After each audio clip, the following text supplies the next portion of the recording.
This story is illustrated with AI-generated images. Sometimes the best picture to illustrate the feel of the scene is not perfectly accurate to the words of the story.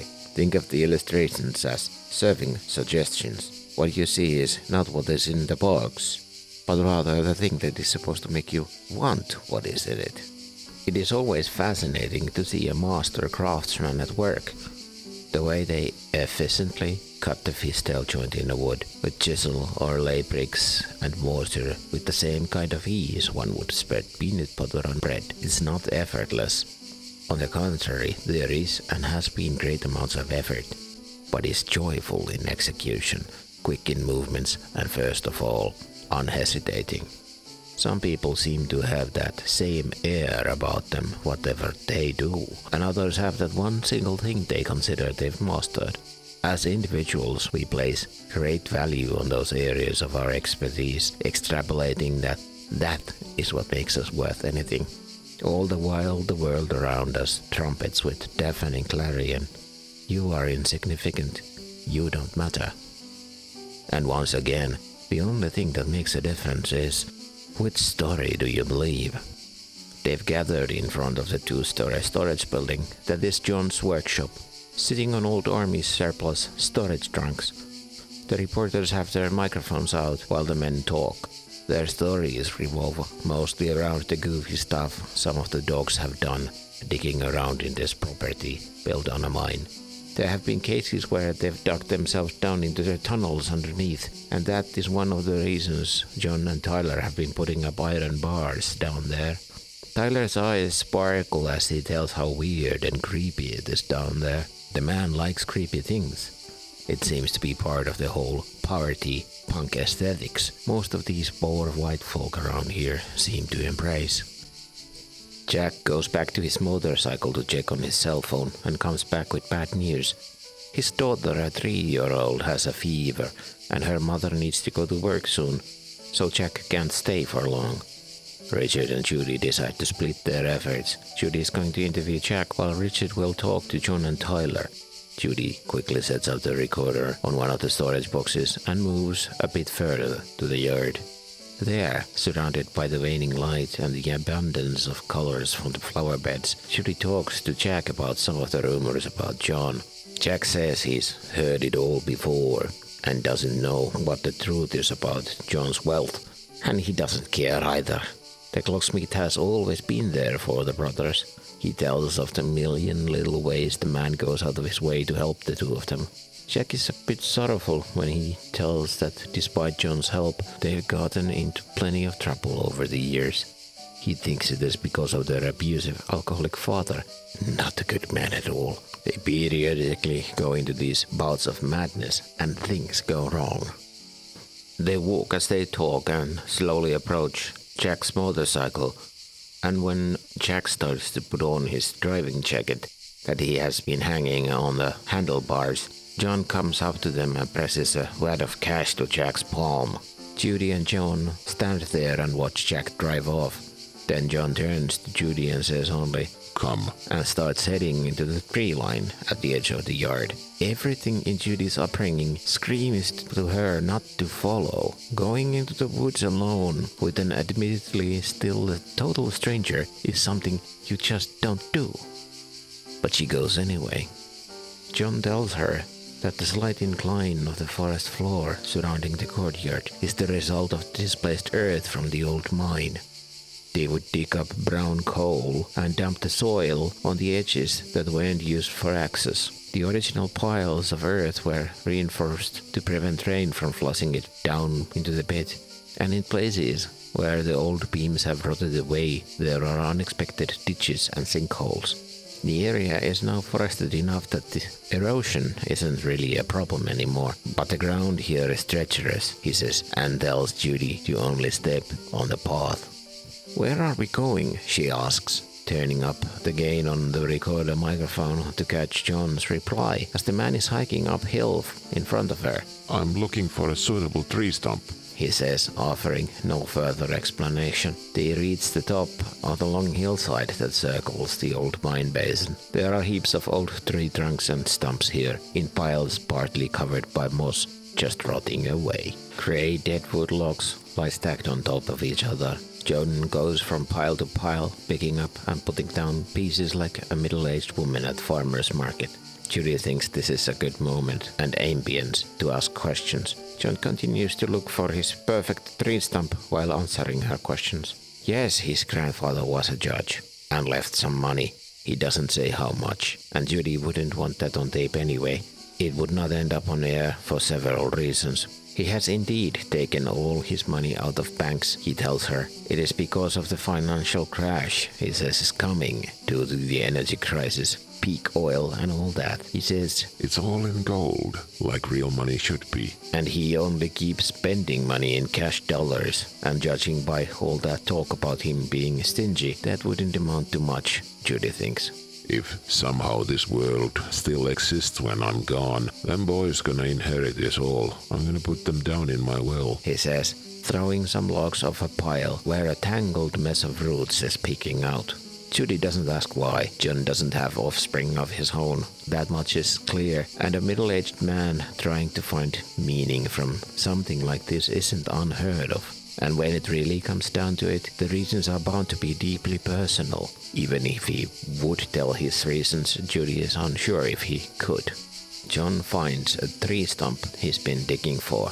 A small and dried up piece of grey deadwood, with roots so thin and spread that it rivals a tumbleweed in appearance. All right, let's head back, John says, and leads Judy slowly down along the edge of the mine basin, carrying a tree stump in his hands. The interview continues while they walk. John tells her about the Goodman family, how the boys were abused, and how the father is now in jail. How Jack has a young daughter that has some kind of skin condition that requires medication, and how Tyler has 4 children with 3 different mothers. John tries to help where he can, but won't just give them money. But that is more than fine, since both boys are not afraid of work. John wishes that he could somehow get the demons of their miserable childhood exorcised.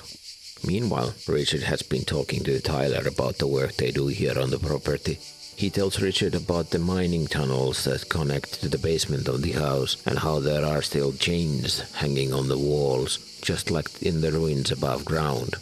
Tyler thinks this is all cool, in a morbid fascination kind of way. He says that the last time they were down there, he found a broken padlock with key rusted stuck in it. That padlock now hangs on the wall of Black Sheep Inc. Richard remembers seeing it on the wall there in the bar earlier. Could I see some of these tunnels? Richard asks, hoping to get some exotic soundscape on tape. I don't see why not, Tyler says, and gets up. They go into the main building and down the stairs to the basement. There in the boiler room, Tyler opens a door that leads to a small walkway with a stepladder leading down into the ground. He waves for Richard to go first. Richard steps down a couple of steps, keeping a tight hold on the ladder. Suddenly he smells the salty scent of a sea, just like the fresh wind that flows from the east in Washington. His ears are ringing and the world spins. He grabs the ladder and holds on like never before in his life, for he fears that if he lets go he will fall into the sea.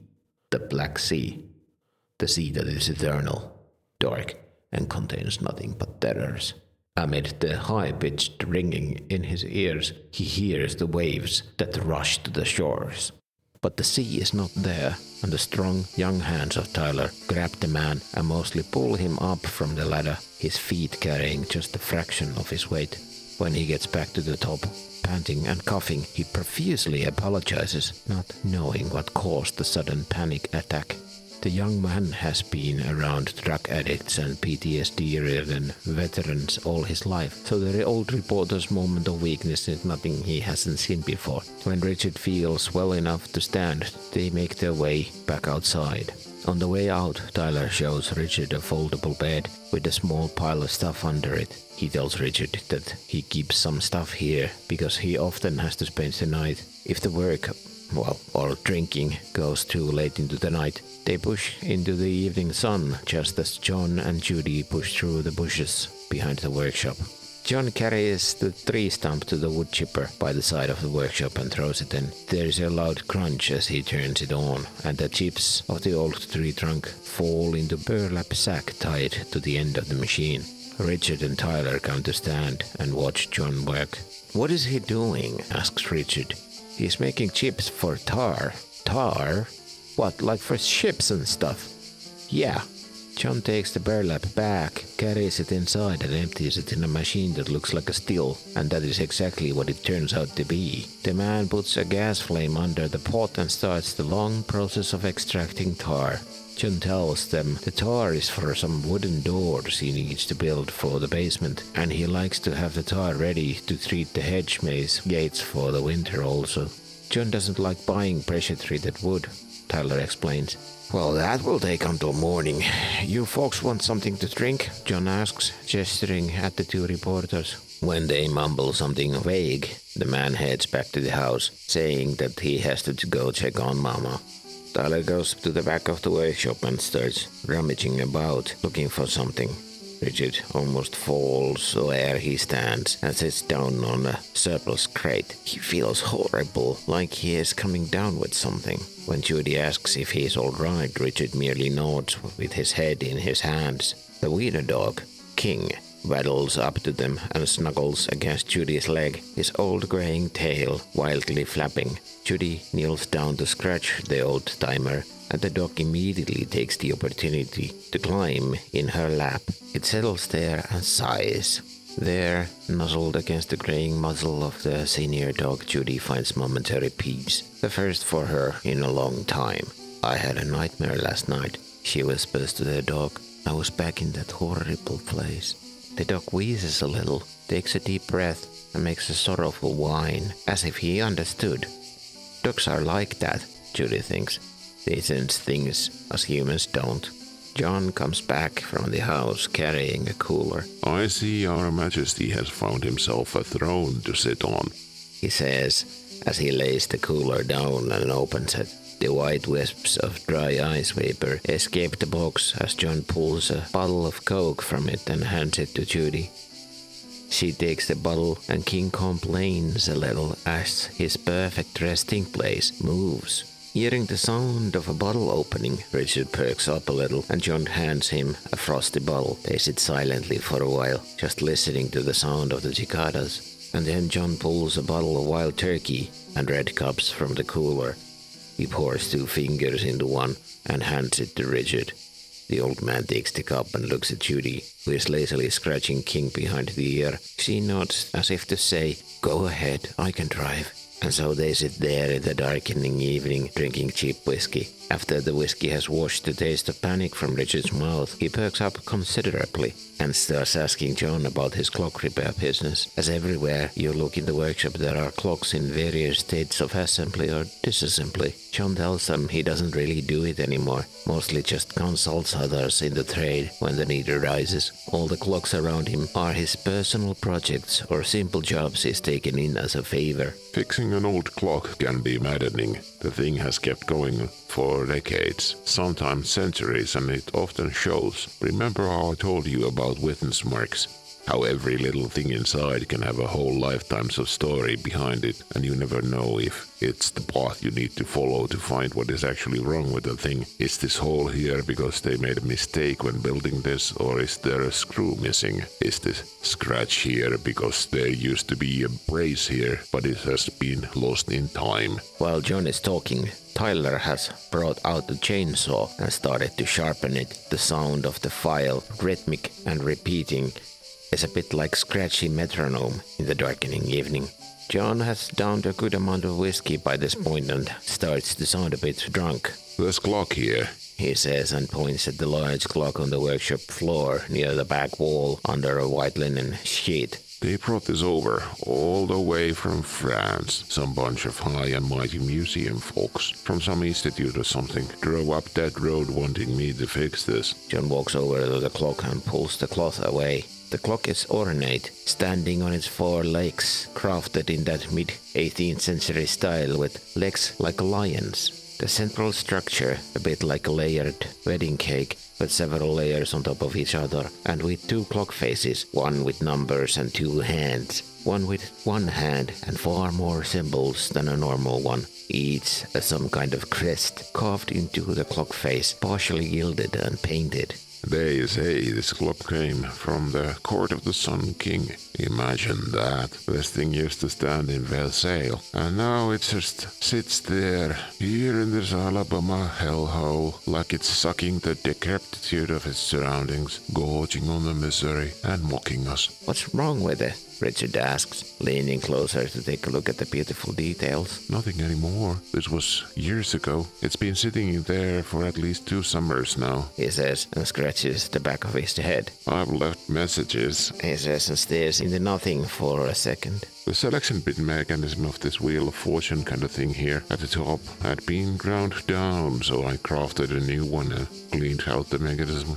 Was this clock an inspiration to build the hedge maze? You know, it might have been. I hadn't thought about it like that. Yeah, maybe. John is silent for a heartbeat and then continues his earlier thought. So yeah, we all get our scratches and blemishes as folk, our own witness marks from years past. Unfortunately, unlike clocks, you can't always fix a person. If our gears are ground down, we stop spinning. He says and looks meaningfully towards the main building. Some believe that time is a flat circle, that eternal recurrence is the root of all things. It is freeing to let that kind of thoughts fly, as if everything would be predetermined, and thus out of our control in the end. But to me, that is a load of bullcrap. John takes a pull directly from the bottle and walks to the front of the workshop. We measure time by counting occurrences of cyclic motion. We see the big hand and the little hand spin around and we think, that is time. And we are wrong. You need to open a clock and look inside, and you will see the mechanism that makes it all go round, and the power behind it all, be it a spring or a pulley. When that power runs out, the clock stops. But time keeps going. It's not something we measure directly, but something that is projected down to us, and we spin things so we can hide our face from it all. There is no cycle of recurrence. There is just here and now. With John talking, the old dog wriggles out of Judy's lap, turns around on his stubby little legs, and presses one front paw against her shin, then waddles away into the darkness towards the rest of the pack that is sleeping in the side of the workshop, most of them one side pressed against the fence around the kennel and pool area. They are not allowed in there now, as the cement will need time to set. If you want, we could try to contact those museum people to see if they just forgot that, Richard says and points at the clock at the back.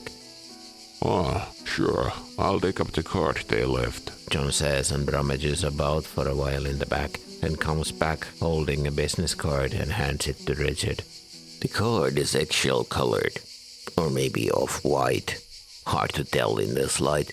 The lettering's embossed in black, alms to temps, with addresses in Köln and Geneva. The cardstock is tastefully thick, but nothing preposterous. Richard tucks the card in his wallet. John is looking anxious and stepping in place like a little child. I know. Let's make you a souvenir, He says and almost runs to the back of the workshop. He takes out containers of chemicals and appears to be almost singing. Gold chloride and gelated up into solution with a single salt potassium cyanide. Richard looks at Judy, who could theoretically know what John is talking about, seeing as how her Ivy League education was at least partially technical. Judy has absolutely no idea what is going on, but fortunately they don't need to be guessing for long since John comes back to the front, looking like a manic mad scientist. Do you have a spare coin? He asks, switching his gaze quickly back and forth between the two journalists. Judy pulls a quarter out of her pocket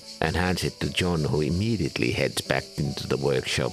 Judy would not be surprised to hear him shouting, 1.21 gigawatts.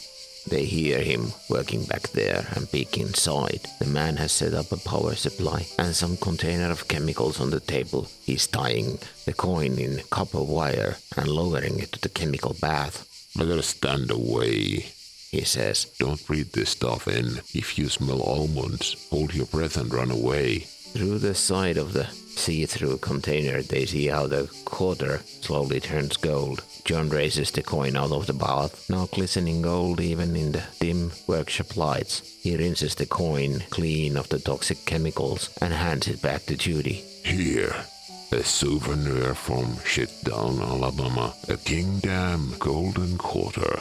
A golden quarter is indeed a sight to behold. Judy holds the gilded coin up to Richard to see. What a thing, he thinks, this man who revels in the misery and redneckedness of his surroundings just effortlessly gilded a quarter.